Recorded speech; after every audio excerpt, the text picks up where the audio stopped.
Hey guys, for today's devotional, I'm going to read out of Mark chapter 2, verses 23 through 28. One Sabbath, he was going through the grain fields, and as they made their way, his disciples began to pluck heads of grain. And the Pharisees were saying to him, "Look, why are they doing what is not lawful on the Sabbath?" And he said to them, "Have you never read what David did when he was in need and was hungry, he and those who were with him?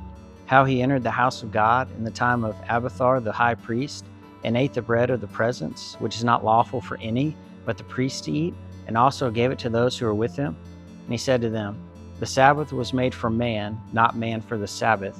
So the Son of Man is Lord even of the Sabbath." I like that last verse. The Sabbath was made for man, not man for the Sabbath. See, there's a purpose in having a Sabbath and finding time to take rest. Now, we're not under the Old Testament law where we have to follow all the strict rituals of it, but it is important to take time to find time to rest. See, the Sabbath was made for us to have time for physical rest, have time for spiritual rest.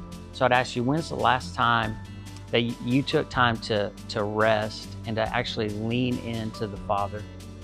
Jesus had the weight of the world on his shoulders, and yet he constantly found time to be alone with God and to find rest and to refresh his spirit. And we live in a culture that moves at a breakneck speed, and so often we won't take time to actually slow down and spend time with the Father.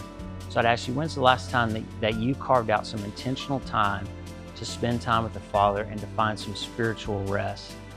And what you might find whenever you do that and you take time to slow down, you might find some perspective. So often we feel like we're juggling everything, and if we slow down for even a minute, something's going to fall to the ground, like we have to hold it all together. But when we slow down, when we take a little bit of rest, we may find that it's not us holding it together. It's actually God that's holding it together.